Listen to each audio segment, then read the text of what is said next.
E o filho responde, ou os filhos respondem: acabaram-se os vasos. E aí o texto diz que só então o azeite parou, e a palavra é essa, de descer. Só então o azeite parou de descer. Por que que ela viveu esse milagre, gente? Porque quando ela obedeceu a palavra que foi liberada sobre ela, entendendo que era Deus que falava pela boca de Eliseu,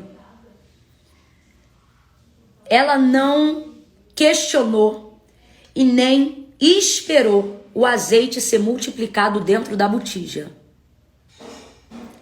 Também não esperou o azeite ser multiplicado dentro do vaso. A palavra de ordem que fez o milagre acontecer foi ela ter tido coragem de derramar o azeite da botija dentro do vaso. Camila, eu ainda não entendi, vai entender agora. Na dinâmica do milagre, segundo o relato de 2 Reis capítulo 4, Deus não multiplicou o azeite dentro da botija. Porque mesmo que ele fizesse isso e lotasse a botija de azeite, matematicamente falando, ela não teria quantidade o suficiente de azeite para encher todos os vasos. Então, Camila, Deus multiplicou o azeite dentro dos vasos? Também não. Porque Deus não vai chamar e usar o que eu tenho para poder usar o que é emprestado. Não.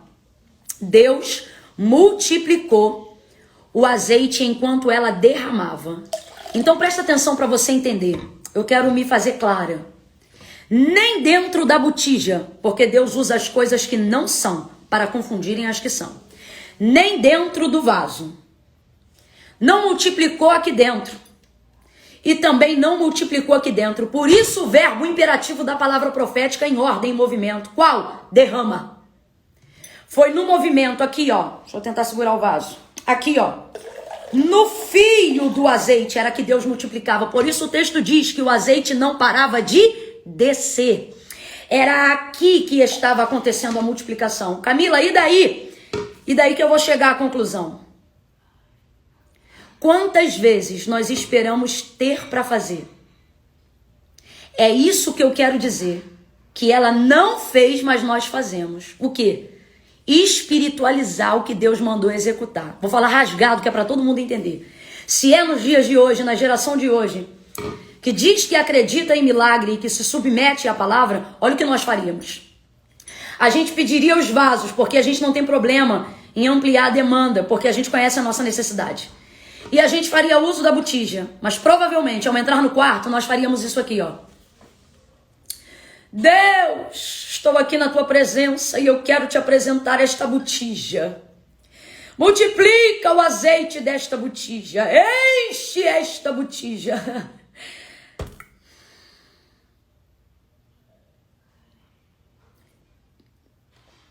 E foi isso que Deus disse para mim. Até quando vocês vão espiritualizar aquilo que eu já dei a vocês, autoridade através da palavra para executar? Preste atenção. O profeta disse para ela, entra no quarto e derrama. Ele não disse entra no quarto e ora. Não que orar não seja necessário, mas quantas vezes, para maquiar uma incredulidade verdadeira, fazemos orações que, na verdade, só tendem a maquiar uma falsa fé. Porque, na verdade, não temos coragem de executar o plano e a palavra que Deus liberou. Quantas coisas Deus já mandou a gente fazer, mas a gente fica cozinhando em banho-maria sobre a justificativa da oração. Volto a dizer, não que não devamos orar, mas muitas vezes é apenas a tentativa de querer espiritualizar aquilo que eu não tenho fé para operar em cima da palavra que eu já recebi. Isso é muito sério. Deus vai usar o que você tem para multiplicar aquilo que você precisa. Mas você só vai viver este milagre se, ao invés de ficar espiritualizando, protelando e cozinhando em banho-maria, você executar a palavra que Deus já liberou em sua direção. Executa. Executa. Todas as pessoas que viveram milagre em caráter extraordinário, seja no Antigo Testamento ou no Novo Testamento, elas vivenciaram isso através da obediência a uma palavra. Nós precisamos entender que a palavra de Deus em nossa direção, que a palavra de Deus sobre nós, ela é eficaz, poderosa e suficiente para fazer atingir o alvo daquilo que nós almejamos em Deus. As nossas fraquezas não são, as nossas limitações não são, mas a palavra de Deus, ela é a garantia.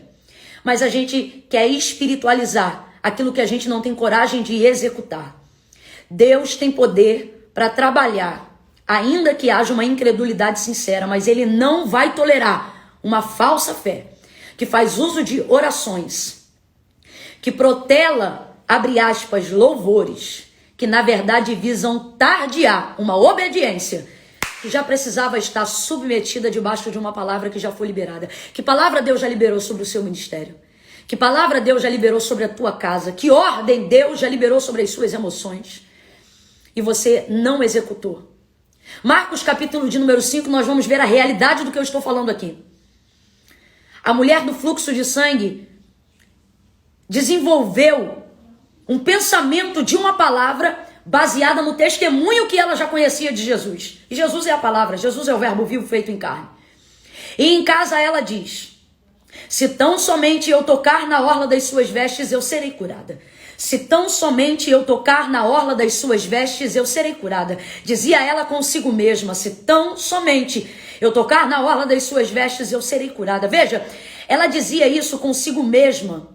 E isso foi o suficiente, porque quando Deus quer operar um milagre, quando Deus quer levantar a tua vida, Ele não depende da fé que as pessoas têm na palavra que você recebeu. Ele não depende da fé que as pessoas têm em você. Ele só faz uso da fé que você tem nele. Veja, ela não disse com ninguém, ela dizia consigo mesma: se tão somente eu tocar na orla das suas vestes, eu serei curada. Presta atenção nisso. Ela sai de casa, esbarra na orla das vestes de Jesus com a sua mão, e o texto diz assim: e imediatamente se estancou no corpo a hemorragia, e sentiu que estava curada daquele flagelo. Ela foi curada imediatamente. Agora, gente, para refletir comigo, vamos analisar a palavra. A palavra. Essa mulher pediu a Jesus para ser curada? Ela não pediu a Jesus para ser curada. Ela não fez uma oração diretamente à pessoa de Jesus Cristo, suplicando, dizendo: cura-me. Por conhecer qual era o testemunho de Jesus, trouxe a palavra sobre ela e começou a declarar para si mesma a verdade do que ela sabia, que ele tinha condições de operar, dizendo para si mesma: se tão somente eu tocar na orla das suas vestes, eu serei curada. Quando ela chega, ela toca e é curada na hora. E ela não pediu para Jesus para ser curada, mas foi curada. Olha a profundidade disso, gente. Não considere isso coisa qualquer. Eu digo isso em algumas oportunidades, você já me ouviu dizer isso. Ela pegou o que queria sem pedir e não foi roubo. Isso mesmo que você ouviu. Ela pegou o que queria sem pedir e não foi roubo. E eu disse: Jesus, por que a gente faz uma campanha atrás da outra, sobe monte, desce monte, vigília, vira noite? E muitas vezes não conseguimos tomar posse de palavras que sabemos que o Senhor já garantiu sobre nós. E essa mulher nem chegou a te suplicar pessoalmente, mas foi lá, pegou o que queria. E se o Senhor não tivesse chamado, ela tinha ido embora com a cura dela. E não teria nem falado com o Senhor. E aí o Senhor disse para mim duas verdades. A primeira, ela sabia que estava com Jesus, mas pertencia a ela, porque ele veio para isso. E segunda, e para mim a mais importante de todas, e é a que norteia a direção que nós estamos traçando para essa noite. O Espírito Santo disse para mim: ela pegou o que queria sem pedir e não foi roubo, porque somos nós que gastamos tempo pedindo autorização para usar o que Deus já deu. Ela não gastou tempo pedindo autorização para usar o que Deus já tinha dado, mas pela certeza de que Jesus era poderoso para fazer e que sobre ela estava a palavra do testemunho que ela conhecia e gerou essa palavra, ela foi lá e pegou. Deus está falando diretamente com pessoas aqui que têm ministério, que têm chamada, que Deus já levantou para algo, mas que não estão executando o seu chamado. Tamai de calabaraçura, eu estou sentindo a presença de Deus aqui. Deus está dizendo para nós desse jeito: são vocês que gastam tempo pedindo autorização para usar aquilo que eu já liberei sobre a vida de vocês. Você quer ver um exemplo? Tem pessoas aqui que Deus já liberou unção para curar os enfermos. Mas na hora que você sente, na hora que o enfermo está ali, você gasta tempo no culto dizendo assim: ah, Senhor, me dá unção. Me dá unção para curar os enfermos.